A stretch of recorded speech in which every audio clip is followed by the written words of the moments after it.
Hola a todos. En esta charla vamos a conversar sobre la enseñanza en el paradigma de la investigación y el cuestionamiento del mundo propuesto por la teoría antropológica de lo didáctico. Y particularmente vamos a presentar un ejemplo que analiza posibles transformaciones de un problema escolar en pos de enseñar conforme a las características de este nuevo paradigma emergente. Nosotros tomamos el siguiente problema que denominamos problema escolar, dado a que es un problema que nosotros lo extrajimos de un libro de texto para la escuela secundaria. El problema está enunciado como se presenta aquí en la pantalla y dice que se tiene un triángulo isósceles rectángulo donde los catetos miden 11 centímetros. Y hay que considerar el rectángulo, ¿sí?, que se dibuja adentro de él, que es el que está pintado de color gris, cuya base es 2. Las tareas a realizar en este problema son cuál es el área de ese rectángulo dibujado, considerar si hay algún rectángulo de ese tipo que tenga un área mayor al que está dibujado, considerar si hay un rectángulo de ese tipo que tenga un área menor, ¿sí?, que el que base 2, y analizar si habrá algún otro rectángulo con distinta base que tenga la misma área. Entonces, una solución tradicional a este problema es, bueno, consideramos el triángulo rectángulo isósceles inicial, que lo pintamos con un color azul, y consideramos el triángulo verde que se genera, ¿sí?, donde los catetos ahora miden 9 y podemos observar que se trata de triángulos que son semejantes. Por lo tanto, estableciendo las relaciones y las proporciones entre los lados de estos triángulos semejantes, podemos advertir que el lado X del rectángulo vale 9 centímetros. De esta manera, las fórmulas para encontrar el área de cualquier rectángulo es base por altura. Por lo tanto, en nuestro caso particular, el área está conformada por 2 centímetros por 9 centímetros, lo cual nos da un resultado de 18 centímetros cuadrados.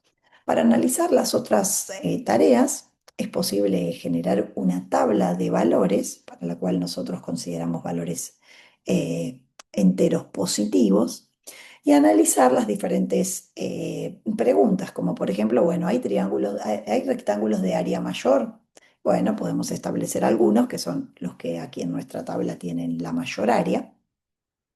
También podemos advertir que hay rectángulos que tienen área menor, que tenemos áreas de 10 centímetros cuadrados, y podemos también considerar un rectángulo que tiene la misma área de 18 centímetros cuadrados, cuya base en este caso sería 9 y la altura 2. Entonces, a partir de este problema nos decimos, bueno, ¿cuáles son los saberes matemáticos que podemos enseñar con este tipo de problemas? ¿Cómo podemos desarrollar un modelo matemático en la escuela secundaria? Un modelo matemático en el sentido de la TAD. Entonces, posicionándonos como profesores de matemática de la escuela secundaria, nos preguntamos cómo enseñamos con este tipo de problemas en el paradigma del cuestionamiento. Y un primer acercamiento es transformar este problema en un problema más general, ¿no? Que el problema más general sería, bueno, ¿cómo se puede calcular el área de un rectángulo inscripto en un triángulo cualquiera? Pensar en considerar las diferentes posibilidades, como por ejemplo, bueno, ¿cómo se puede calcular el área de un rectángulo inscripto en un triángulo rectángulo escaleno y en un triángulo rectángulo isósceles?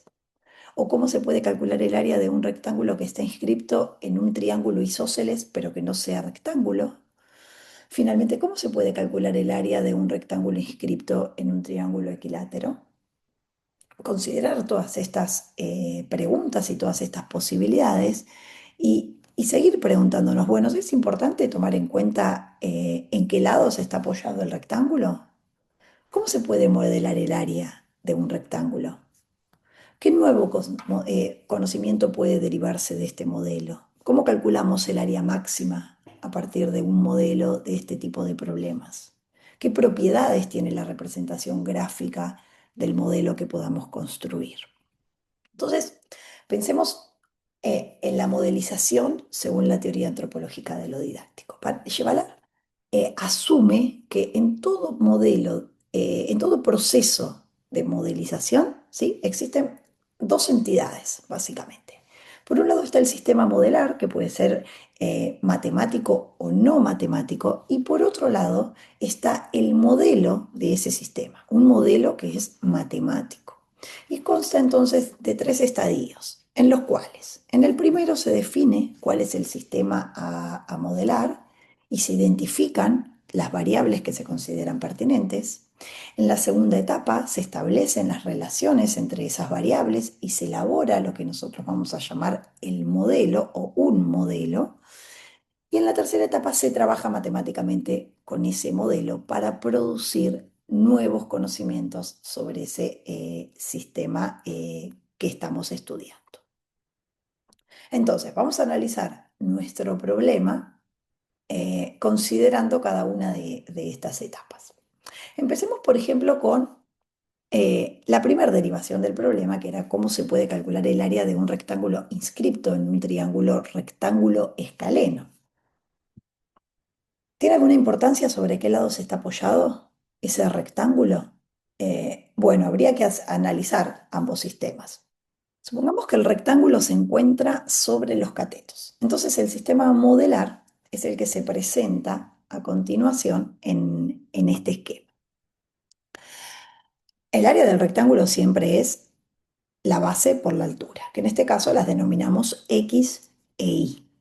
Nosotros tenemos que Y, la altura de nuestro rectángulo, es una parte del segmento AC, que está constituida entonces como el segmento B, ¿sí? La distancia B, menos, ¿sí?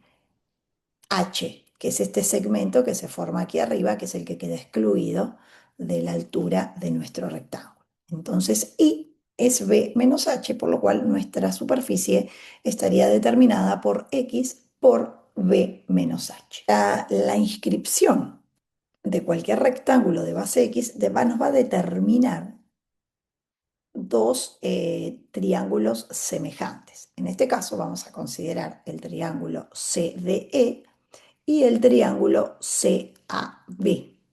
Estableciendo algunas de las proporciones entre los lados, podemos establecer, por ejemplo, que C es a B como X es a H. Entonces resulta que H va a ser igual a X por B dividido C. De esta manera, reescribimos el área y obtenemos que el área de este rectángulo es B por X multiplicado por 1 menos X sobre C. Ustedes podrán hacer después los cálculos para establecer cómo llegamos a esta fórmula y que también la podemos escribir aplicando la propiedad distributiva de la siguiente manera, como está aquí en el 2. X por B menos X cuadrado multiplicado B sobre C. Bueno, ¿qué ventajas tiene la manera de escribir 1 respecto de la 2? Bueno, la expresión 1, que sería una expresión factorizada, nos va a permitir obtener directamente los ceros, porque para que un producto sea igual a 0, alguno de los factores tiene que ser 0. Entonces, encontramos los dos ceros. Uno es 0 y el otro es C.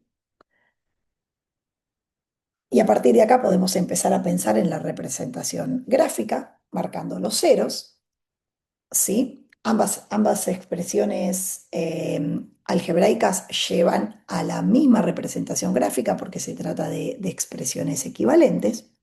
Entonces, si tomamos un caso particular, por ejemplo, decimos, bueno, C sobre B es igual a 2 y B es igual a 5. Entonces, resulta que C es igual a 10, la expresión sería la que se muestra a continuación y la gráfica tendría la forma que se muestra aquí a la derecha. Podríamos decir que el área máxima de este rectángulo estaría en 12,5 en el punto máximo de esta forma, de esta función. Bueno, la abscisa, ¿sí? Del punto M, ese punto M que determinamos a partir del gráfico, parece en primer momento que está ubicado en el punto medio de un segmento en donde los extremos son los ceros. Entonces, si trazamos la mediatriz de ese segmento, verificamos esa afirmación y entonces terminamos estableciendo que la mediatriz es un eje de simetría de esa curva y el punto M es el punto máximo.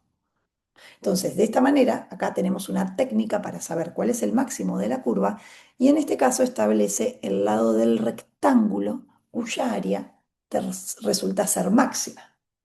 Entonces, ¿cómo calculamos el vértice de manera general usando la primera expresión, ¿no? Que era nuestra expresión factorizada?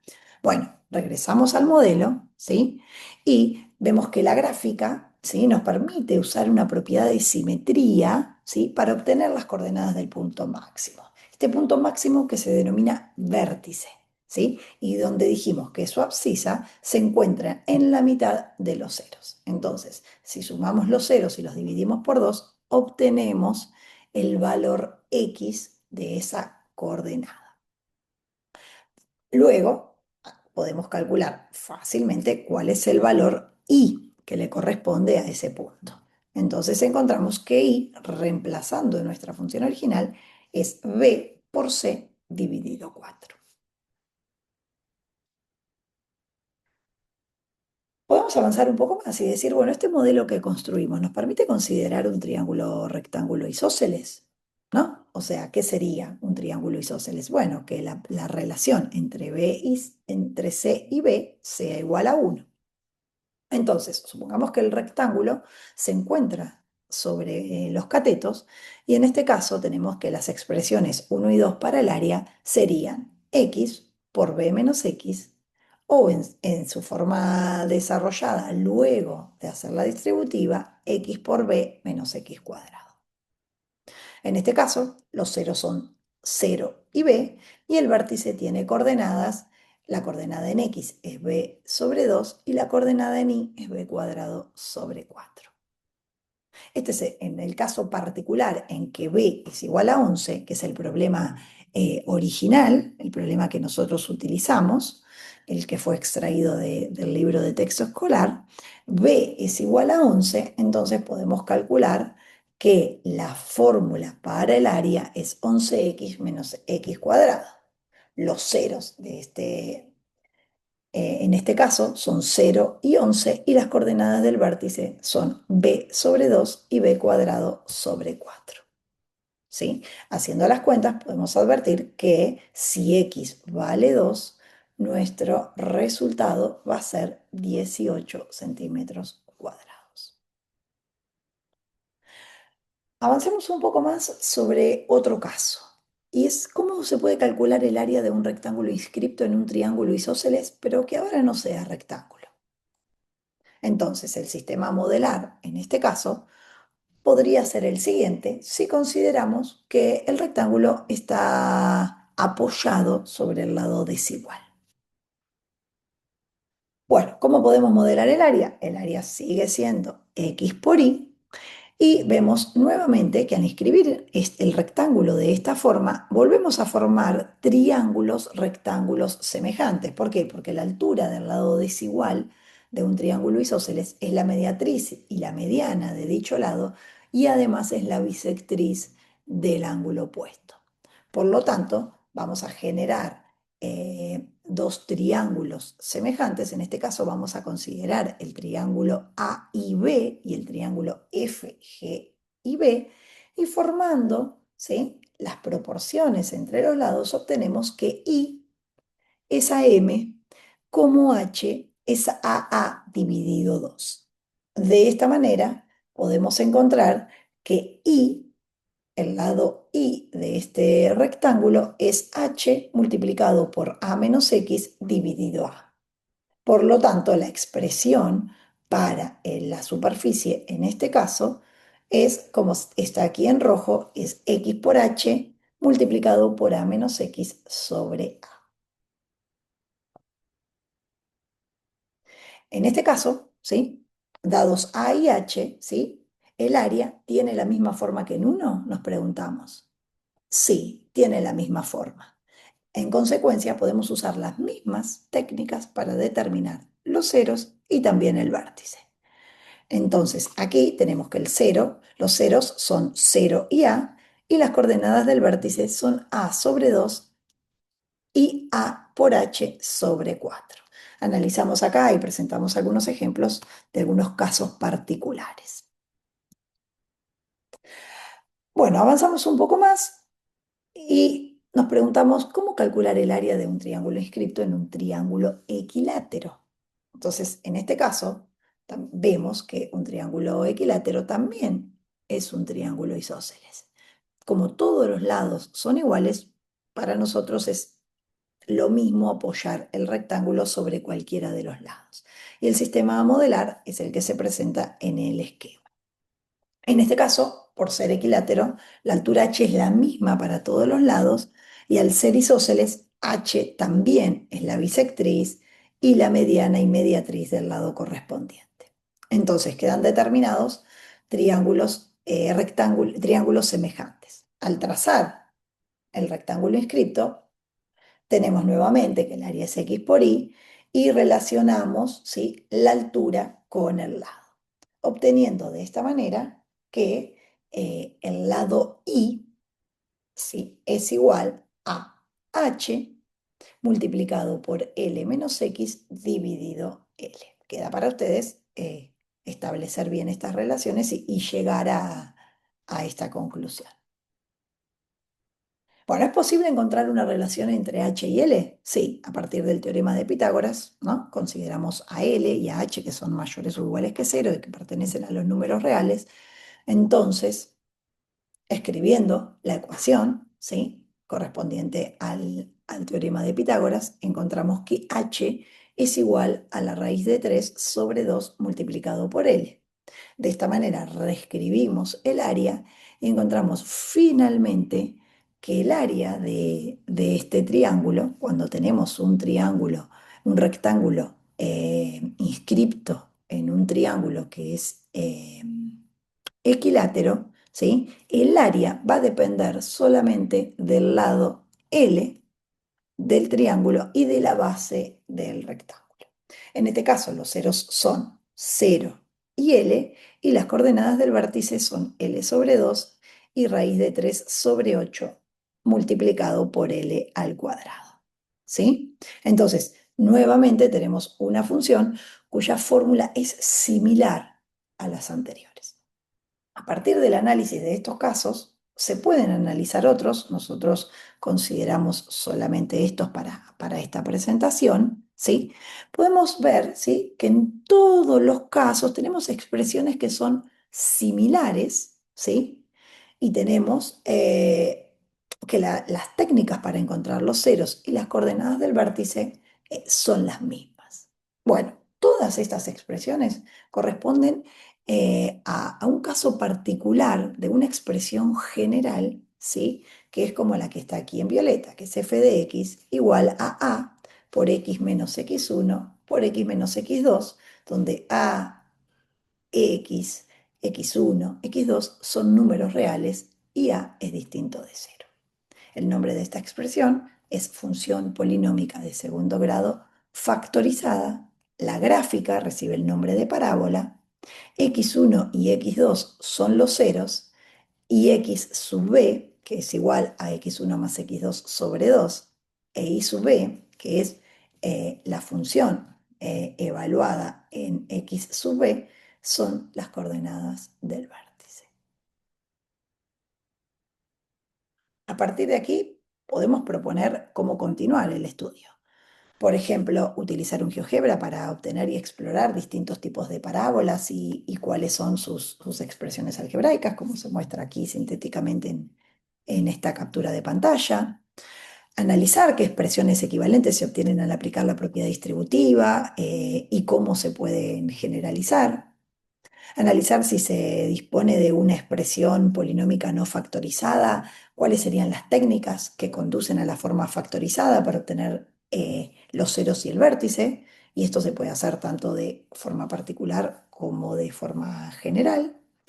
Eh, Considerar también, por ejemplo, que en diversos textos existe una fórmula para determinar analíticamente los ceros de una función polinómica de segundo grado no factorizada, ¿no? Aquí haciendo referencia a la conocida fórmula de Bhaskara, pero habría que preguntarse, bueno, ¿cómo se puede llegar a esta fórmula y analizarlo?